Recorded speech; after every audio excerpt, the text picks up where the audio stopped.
Alors, je m'appelle Jacques Malater, je suis réalisateur. Je suis aussi auteur de scénarios, metteur en scène de pièces de théâtre. Mais il faut savoir que pendant 12 ans, quand j'ai commencé à être dans la vie professionnelle, j'ai été éducateur. J'ai été éducateur pendant 12 ans parce que je voulais faire éducateur. Et puis en fait, je me suis servi de la vidéo pendant mon métier d'éducateur. Et en me servant de la vidéo, ben, la passion est née. En plus, c'était une période où il y avait l'éclosion des radios libres, l'éclosion des télés câblées. J'ai fait du théâtre en parallèle et d'un coup, le milieu artistique, l'envie de raconter des histoires m'a intéressé. J'ai eu envie d'aller plus loin, donc je suis totalement autodidacte. Et puis un jour, on m'a donné ma chance. On m'a dit, ben, monte à Paris et si tu réussis ce film, peut-être que ça sera le début d'une nouvelle vie.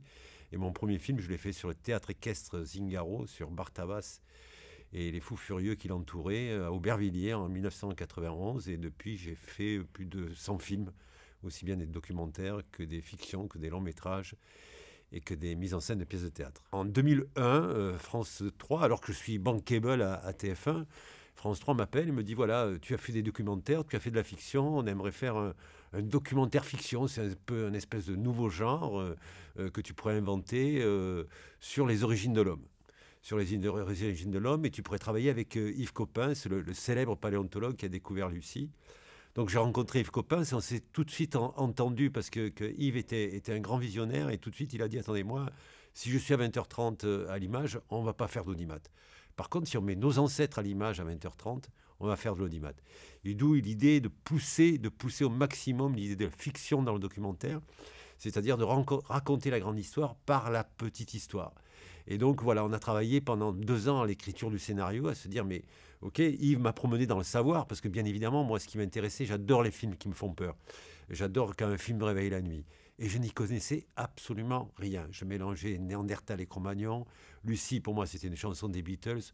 Donc vraiment, je suis rentré totalement neuf là-dedans. Mais comme à chaque fois, comme à chacun de mes films, je me suis immergé totalement dans ce monde-là. Yves m'a promené dans le savoir.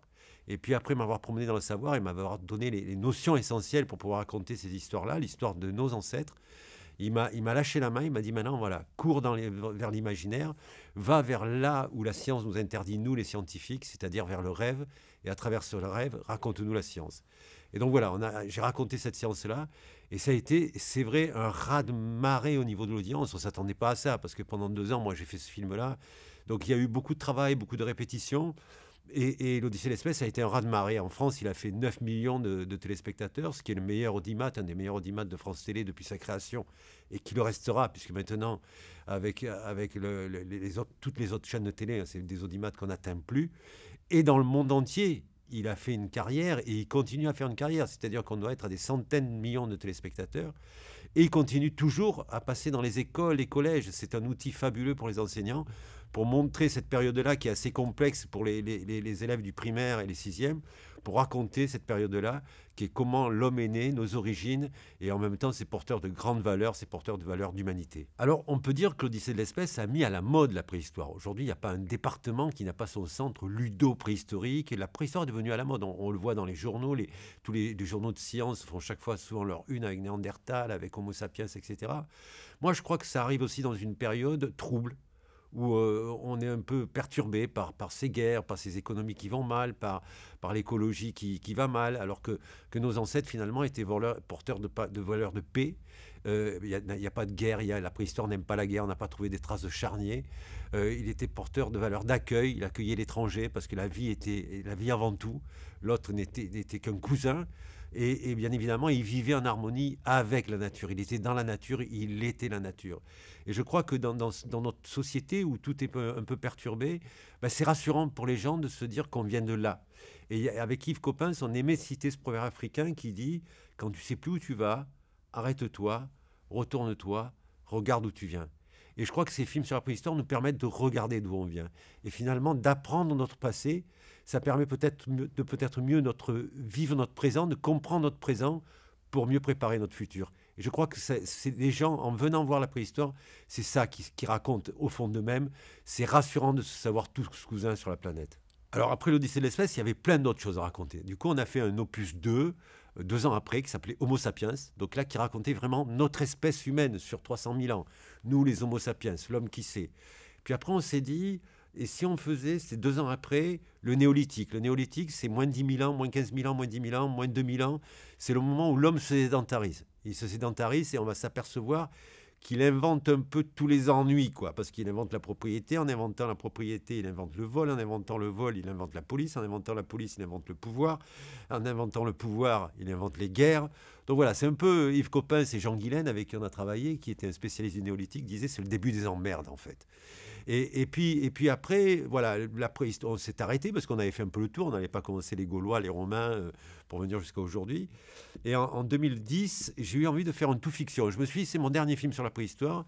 Et j'ai fait Ao, le dernier Néandertal, qui était un long métrage de fiction, qui racontait en fait de manière imagée la vie du dernier Néandertal sur la planète, puisque c'était une espèce humaine qui a disparu. Puis voilà, pour moi c'était bouclé, je n'allais plus revenir vers la préhistoire. Et puis j'étais devenu bien évidemment ami avec Yves Coppens à travers toutes ces collaborations cinématographiques. Et il y a 4 ans, on s'est dit, mais attends, l'Odyssée de l'espèce, c'est toujours en train d'être présenté dans les écoles. Et pourtant, on a fait énormément de progrès dans la science. On a appris énormément de choses supplémentaires sur nos ancêtres. Et des choses très passionnantes, parce que pas nécessairement sur comment ils taillaient les cailloux, ça n'a pas vraiment évolué, pas nécessairement comment ils vivaient, comment ils faisaient du feu, non. On a appris sur ce qu'ils étaient eux, comment leur âme était construite, comment leur pensée était construite. Et on s'est aperçu qu'ils étaient encore beaucoup plus intelligents que ce qu'on pensait. Nous déjà, sur l'Odyssée de l'espèce, on avait fait attention à ne pas montrer des gens bêtes ou ignares, comme souvent on raconte les hommes préhistoriques. Mais là, en 20 ans, j'allais dire qu'ils sont vraiment upgradés. Et on s'est dit, mais vraiment, c'était des gens très intelligents parce qu'ils étaient adaptés à leur environnement. Et puis, ils nous ont livré une planète plus qu'en état de marche. Donc, on s'est dit, il faut faire la suite. Il faut faire la suite, il faut faire une suite, il faut faire une Odyssée de l'espèce 2. Mais où? On avait fait l'Odyssée de l'espèce 1 en Afrique, on avait fait Homo sapiens en Europe, on avait fait le sacre de l'homme sur le néolithique au Moyen-Orient, et si, pourquoi pas l'Asie. Et la Chine, c'était un terrain fabuleux, parce que d'abord, c'est une préhistoire qui n'est pas vraiment connue.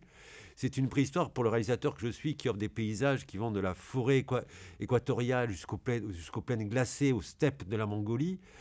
Et en plus, c'est une préhistoire qui offre un bestiaire que nous n'avons pas en Europe, que nous n'avons pas en Afrique, qui sont des gigantopithèques, l'ancêtre du gorille, plus de 3 mètres de haut, le stégodon, l'ancêtre de l'éléphant, plus de 4 mètres de haut, des tigres dents de sabre. Donc il y avait un terrain de jeu pour le réalisateur que j'étais qui était assez fabuleux. Et en plus, cette préhistoire chinoise, bien évidemment, elle raconte la préhistoire du monde entier. L'homme évolue au même moment, partout sur la planète, de la même manière. Alors, au même moment, en préhistoire, ça veut dire 50 000 ans. Mais 50 000 ans en préhistoire, c'est rien, c'est 1 heure ou 2, quoi. Donc on s'est dit, ben, la préhistoire d'Asie, on va raconter l'évolution de l'homme à travers la préhistoire asiatique. Et en plus, elle est riche en symboles, elle est forte, parce qu'à un moment donné, à moins 100 000 ans, il y a plus de 6 espèces humaines différentes présentes en Asie. Donc ces riches enseignements, ces espèces humaines vont disparaître. Donc ça veut dire que les espèces humaines peuvent disparaître. Au jour d'aujourd'hui, nous, les Homo sapiens, on est la dernière espèce humaine connue à ce jour. Donc faisons attention parce qu'on pourrait aussi disparaître. Alors c'est vrai que l'Asie, au début, on s'est dit, bon, il ne s'est rien passé en Asie, tout vient d'Afrique. Mais au fur et à mesure qu'on avance et qu'on creuse, on s'aperçoit qu'il se passe de plus en plus de choses en Asie. Au début du siècle, on a trouvé l'homme de Pékin, qui est un bout du titre de mon film, puisque ça s'appelle L'homme de Pékin, les derniers secrets de l'humanité. L'homme de Pékin, c'est un Homo erectus, c'est-à-dire l'homme dressé, qui vivait à moins 500 000 ans, et on avait trouvé qu'il avait inventé le feu en Afrique. Donc il faisait partie de celui qui avait inventé le feu en Afrique. Puis on a trouvé des Homo erectus qui remontaient en Asie à moins 1 million d'années. Et puis maintenant, on en a retrouvé qui remontent à moins d'1 million d'années, qui sont quasiment des Homo habilis. Donc du coup, on a été obligé de changer la théorie en se disant, bon, puisque la théorie était, la bipédie est née en Afrique, et puis l'Homo erectus, l'Homo habilis, l'homme habile est arrivé en Afrique, c'est celui qui a inventé l'outil. Il est devenu un Homo erectus, l'homme dressé, qui lui était apte à la marche, et qui serait parti en Asie, et qui aurait sémé en Asie. Sauf que maintenant, on est quasiment sur des Homo habilis en Asie. Donc on s'est dit, peut-être que c'est l'Homo habilis qui a migré. Donc, moi, je sais que des scientifiques, ils ne le diraient peut-être pas devant un écran de télé, ils ne le diraient peut-être pas encore sur des tribunes, se disent qu'il y a de fortes chances qu'un jour, peut-être, on trouve un deuxième foyer de l'humanité en Asie. Pourquoi il n'y en aurait eu qu'un seul en Afrique? Pour le moment, c'est vrai que la Chine est un vaste territoire qui a été très peu exploré, exploité au niveau paléontologique. Donc, il y a encore plein de secrets qui vont apparaître. Mais en tout cas, ça évolue beaucoup, parce que si on regarde il y a 20 ans, ce qui était le cas dans l'Odyssée de l'espèce, on disait, par exemple, Néandertal et Sapiens, ben, Néandertal a disparu, Et puis Sapiens a continué. Et ils n'ont jamais pu avoir de descendance ensemble parce qu'ils étaient des espèces humaines trop différentes, comme on peut avoir un cheval et un âne. Si ils copulent ensemble, ça va donner un mulet, c'est-à-dire qu'à son tour ne donnera pas de descendance. Or maintenant, on sait que nous avons tous des gènes de Néandertal en nous. On a tous 4% de Néandertal en nous. Ça veut dire que des Homo sapiens ont rencontré des hommes Néandertal, se sont aimés et ont donné une descendance. Donc vous voyez, ça, en 20 ans, ça a été phénoménal ce tournant. Ça a été dont Néandertal n'a pas disparu. Il s'est fondu dans Homo sapiens finalement. Donc d'ici à ce que, d'ici quelques années, on puisse dire oui, il y a un deuxième foyer de l'humanité en Asie, moi j'y crois. Enfin, en tout cas, je pense que tout est possible puisqu'on est en train, on remonte, on remonte, on remonte. Donc à un moment donné, si maintenant on commence à trouver des australopithèques en Asie, ça sera difficile de dire que c'est les australopithèques d'Afrique qui ont migré en Asie. Alors, l'histoire de ce film, elle est assez belle, justement, parce qu'elle raconte l'histoire de l'humanité, et on s'aperçoit que finalement, plusieurs pays, plusieurs continents se sont donné la main pour que ce film existe. Et un endroit symbole, l'UNESCO, et c'est vrai que Mme Audrey Azoulay a tout de suite dit oui quand on est allé lui présenter le projet, qui était vraiment au tout début, c'était l'envie de faire la suite de l'Odyssée de l'espèce à travers la préhistoire asiatique, à travers l'homme de Pékin, à travers ce site de Zhoukoudian, qui est aussi un site de l'UNESCO. Et Madame Azoulay, qui connaissait mon travail, a dit oui, je viens avec vous. Et ça a été fondamental, parce qu'avoir un label de l'UNESCO après pour porter un projet, c'est énorme, et c'est un vrai label de qualité. Donc, fort de ce label de qualité, on est allé solliciter France Télé, qui bien évidemment nous a suivis sur ce projet-là. C'était quand même la suite de l'Odyssée de l'espèce, donc on ne proposait pas quelque chose d'inconnu, c'était déjà du terrain connu et d'aller vers l'Asie. Maintenant, il restait à convaincre les Chinois, et ce qu'on est allé faire avec Victor Robert, quand on est allé rencontrer les gens de CMG, de China Media Group, de CCTV9. Et là où ça a été extraordinaire, c'est qu'en 1 heure, ils ont dit oui. À 1 heure, ils ont dit oui, on suit, on veut ce film avec vous, on veut collaborer avec vous. Et je dois dire qu'ils ont mis des sommes très importantes pour que ce film existe. Mais c'est des films qui coûtent très cher. Pour ne rien cacher, c'est un film qui a coûté plus de 6 millions d'euros. Et donc, Victor Robert, avec toute l'énergie qu'il avait dépensée entre France Télé, entre China Media Group, entre le ministère de la Culture, entre différentes coproductions, n'arrivait pas à boucler le budget. Et c'est là qu'il y a un bon samaritain qui est arrivé. Il y a Antoine Arnaud, qui adore les projets culturels, qui adore transmettre le savoir à tous les enfants des écoles, et il le fait dans une grande modestie, dans une grande simplicité, j'allais dire pas presque dans le secret, mais en tout cas il le fait pour lui, il ne le fait pas pour faire de la communication, qui est venu soutenir ce film. Et vraiment, sans l'apport d'LVMH, ce film n'aurait jamais existé. Donc après, fort de ce projet, quand vous êtes réalisateur, vous sentez une très grosse responsabilité. Il y a déjà une très grosse responsabilité que de raconter l'histoire de l'homme à la planète, parce que c'est des films qui partent pour faire le tour de la planète. Des films sur la préhistoire, il ne s'en fait pas 10 dans l'année, il ne s'en fait pas un dans l'année, il s'en fait un tous les 20 ans dans le monde. Donc vous sentez une énorme responsabilité de raconter cette histoire planétaire à la planète. Et puis après, il y avait ce travail avec la Chine que je ne connaissais pas, puisque on a été un peu ennuyé. Il faut se dire que la période, au début, tout partait très bien, et puis il y a le Covid qui est arrivé. Donc il y a le Covid qui est arrivé, donc Victor Robert a été fabuleux là-dessus, parce qu'il m'a dit, reste à la table, continuons, tiens-toi prêt à partir. Mais pendant 1 an et demi, ça a été un peu une année très bizarre pour moi, parce que je partais, puis 2 mois après je partais plus, puis je partais plus. Et puis finalement, en octobre 2021, on m'a téléphoné, on m'a dit, tu pars, mais tu pars seul. Et ça ne me dérangeait pas, parce que j'adore les films, j'adore l'aventure humaine, j'adore partir à la découverte, j'adore partir à la rencontre d'un pays. Donc je suis parti seul en Chine, j'ai fait 3 semaines de confinement enfermé dans un hôtel, parce que le pays était vraiment en guerre contre le Covid, mais ces 3 semaines m'ont permis après de travailler sans masque pendant 6 mois avec mes amis chinois, parce qu'ils sont devenus mes amis. Je connaissais la Chine pour y être allé en 94, j'ai découvert une nouvelle Chine, j'ai découvert un nouveau pays assez merveilleux, j'ai découvert des gens passionnés par le travail qu'ils allaient faire, j'ai découvert des gens qui ont compris la responsabilité éditoriale qu'ils avaient aussi à raconter finalement l'histoire de l'homme.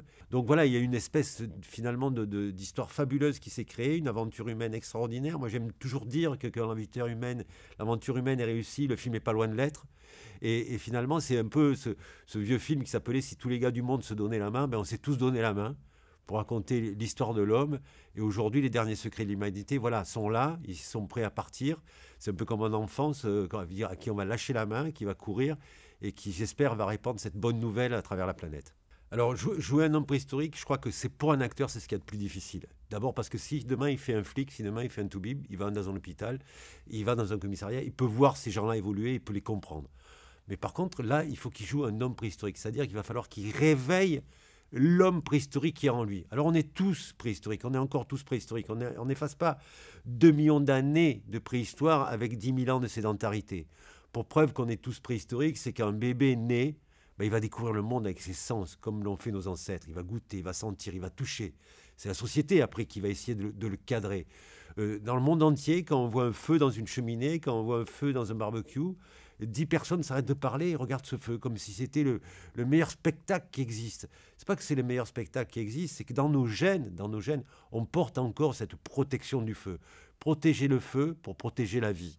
Le feu, ça a permis d'éloigner les animaux sauvages, ça a permis de cuire la nourriture, ça a favorisé notre évolution. Dans le monde entier, on trouve les couchers de soleil beaux. C'est pas que c'est très beau, c'est que pendant des milliers d'années, nos ancêtres ont vu ce soleil disparaître. Ils ne savaient pas que c'était le même qui revenait. Donc c'était l'appel de la nuit, de nouveau la mise en danger face aux animaux sauvages. Et c'est savoir si demain il y aura un nouveau soleil qui va venir. Donc voilà, les acteurs vont travailler là-dessus, vont travailler pour essayer de réveiller cet homme préhistorique qui sommeille en eux. Donc moi je vais d'abord faire un très gros casting. J'ai vu plus de 1200, 1500 comédiens pour en sélectionner une centaine. On a répété plus de 2 mois et demi, 3 mois, tous les jours, pour se transformer physiquement, pour se transformer mentalement. Parce que moi, effectivement, dans la direction d'acteur, je serais plutôt dans l'école anglo-saxonne, l'acteur studio, qui est d'ailleurs une école qu'on dit anglo-saxonne, mais qui vient de Stanislavski, qui était un russe, on n'imite pas, on ne fait pas semblant, non, on devient préhistorique. Et ils vont bosser comme ça. Et je vais leur dire aussi, voilà, mettez-vous vraiment dans la peau parce qu'on va vraiment tourner dans des grottes, on va vraiment tourner dans la boue, on va vraiment tourner dans le froid, on va tourner dans le vent. Et là, ils vont jouer le jeu, ils vont se mettre vraiment en danger. Puis je vais dire, vous allez manger tout. Alors, j'ai toujours un challenge, je ne demande pas à un acteur de faire quelque chose que je ne sais pas faire avant lui. Donc j'ai dit, voilà, tout ce que vous allez manger, je le mangerai avant vous. Donc ils ont mangé du foie cru, du cœur cru, des asticots vivants, des sauterelles vivantes, du rat, mais je l'ai toujours mangé avec eux. Et quand vous faites quelque chose avant un acteur, je peux vous dire qu'il vous suit. C'est très beau la relation de réalisateur à un acteur quand il prend le temps de répéter, quand il prend le temps de vivre avec. Moi, je compare ça à des histoires d'amour. C'est des amours de vacances. On va vivre pendant 1 an, collés l'un à l'autre. Puis le dernier jour du tournage, il va falloir se séparer. Comme un amour de vacances, c'est fin août, il faut rentrer chez soi. On a l'impression que la vie s'écroule, qu'on ne pourra plus vivre sans.